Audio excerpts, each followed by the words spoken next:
आज तकरीर के लिए नहीं आई, आप सबका शुक्रिया अदा करने आई हूँ कि आपने सोनू जी का बड़ा साथ दिया। आगे रिजल्ट क्या निकला वो तो चलता रहता है, पर जिस तरह से ये लड़ा और जिस तरह से आप इसके साथ चले उसके लिए मैं आप सबकी बहुत शुक्रगुजार हूँ। तो मैंने इन सबको जिम्मेवारी दी। अदिति यहाँ पर है, हमारे जो कैंडिडेट वो भी रहे हैं, तो इन्होंने बड़ा खूब ऐसे लड़ रहे थे। मुझे नहीं लगता है बीजेपी या कांग्रेस इलेक्शन इस तरह इतने जोरों शोरों से लड़ रही थी। इन्होंने बहुत शुक्रगुजार हूँ। अब मैंने इनको एक जिम्मेवारी दी है। मैंने कहा हमारे जितने भी असेंबली कैंडिडेट्स हैं, अगर वो शहर में हैं तो वार्ड इलेक्शन लड़ेंगे, अगर वो गांव में है तो सरपंच इलेक्शन लड़ेंगे, क्योंकि ये सीढ़ी है। आपको कहीं ना कहीं से शुरुआत करनी है। इसमें कोई मलाल की बात नहीं है कि आपने असेंबली लड़ा तो आप वार्ड नहीं लड़ सकते, ऐसा नहीं होना चाहिए। और उसमें आप लोगों को इनको जिता के वापस भेजना है, ताकि ये अपने लोगों की, अपने मोहल्ले की छोटे छोटे काम कर सके। क्योंकि सरकार तो अब बीजेपी की एक तरफ से, एनसी और कांग्रेस की दूसरी तरफ से है। बीजेपी की इस तरफ से कि सेंटर में, और यहाँ लेफ्टिनेंट गवर्नर उनकी जमात का है, आधी सरकार उनकी है, आधी सरकार नेशनल कॉन्फ्रेंस और कांग्रेस की है।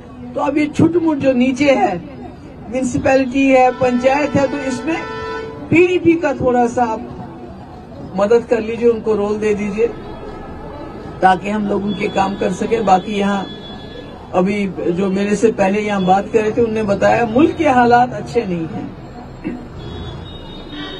ऐसा है कि जो हमारे जो लीडर रहे हैं, गांधी जी से लेके जवाहरलाल नेहरू हो, मौलाना अबुल कलाम आजाद हो, सरदार पटेल साहब हो, अंबेडकर जी हो, जितने भी लीडर रहे हैं, उन्होंने इस मुल्क को हिंदू, मुस्लिम, सिख, ईसाई सबका घर बनाया है। ये सबका घर है, साझा घर है। और गांधी जी ने तो अपनी जान भी दे दी इसके लिए। मगर जो आज हालात हो रहे हैं उसमें लड़ाया जा रहा है आपस में, और मुझे डर है, खौफ है।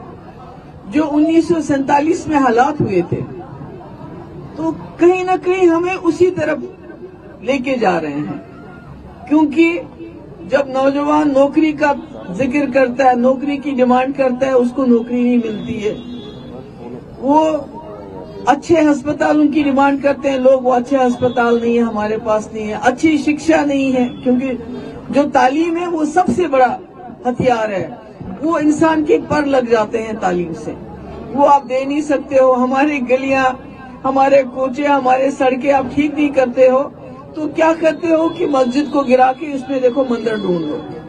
यही है ना, यही हो रहा है। अभी देखिए संभल में कितना बुरा हादसा हो गया। वो बेचारे, उनका कोई लेना देना नहीं, कोई दुकान पे काम करता था, कोई रेडी पे काम करता था, मार दिया, गोली मार दी, तो कौन बात करेगा?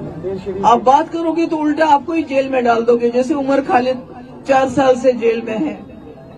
तो आजकल सुनवाई कहीं कोई नहीं हो रही है। अब देखिए अजमेर शरीफ दरगाह 800 साल पुरानी, जहाँ हिंदू, मुस्लिम, सिख सब जाते हैं, और वो हमारे भाईचारे की, गंगा जमुना तहजीब की निशानी है। अगर कहीं निशानी ढूंढनी हो तो वो अजमेर शरीफ जाके देखना चाहिए कि हमारी हिंदू बहनें, हमारी बच्चियां, हमारी माएं कैसे वहां अपना सर झुकाती हैं, मन्नतें मांगती हैं। और दूसरी तरफ से मुसलमान होते हैं, तीसरी तरफ से हमारे सरदार भाई होते हैं। तो ये, इससे बड़ी मिसाल कोई नहीं हो सकती हमारे मुल्क में।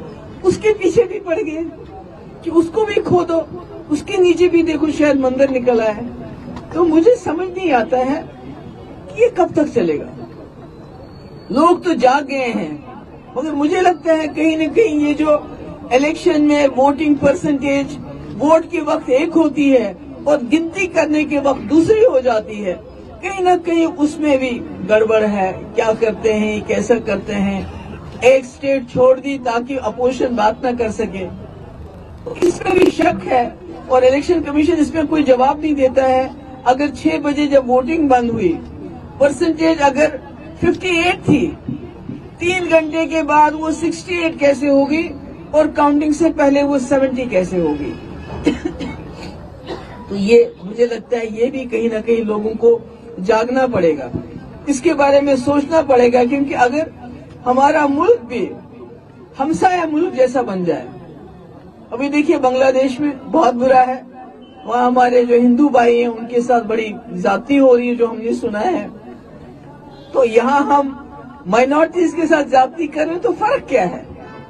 इतना बड़ा मुल्क हमारा हिंदुस्तान, इतना विशाल, इतना सेक्युलर, पूरी दुनिया में माना जाता है। तो जब हम में और बांग्लादेश में कोई फर्क ही नहीं रहेगा, हमारे यहाँ हम माइनॉरिटीज को तंग करेंगे, उनकी मस्जिदों को तोड़ के शिवलिंग ढूंढेंगे। बांग्लादेश में अगर कोई हिंदू हमारा भाई वहाँ की जाति के खिलाफ बात करता है, उसको जेल में डाल देंगे। यहाँ उमर खालिद को जेल में डालते हैं, वहाँ उनको जेल में। तो फर्क क्या है? मुझे तो लगता है कोई फर्क ही नहीं है। ये बांग्लादेश तो इंदिरा जी ने इसको आजाद किया था, मगर आज वहाँ भी हालात बिल्कुल वैसे हो रहे हैं और हमारे यहाँ भी हालात वैसे हो रहे हैं, कोई फर्क नहीं है। तो मुझे लगता है यहाँ के लोगों को, जो हमारे सेक्युलर, देखिए हिंदू मेजॉरिटी सेक्युलर है, इसके बारे में मुझे कोई शक नहीं है। और हमारे सरदार भाई हैं, हमारे मुसलमान भाई हैं, माइनॉरिटी में हैं, तो उनको मतलब वो इसके बगैर कुछ सोच नहीं सकते, उनके पास कोई रास्ता नहीं है, मिलजुल के रहना है हम लोगों ने। तो ऐसे में मैं सोचती हूँ कि जम्मू की एक बड़ी इम्पोर्टेंस है।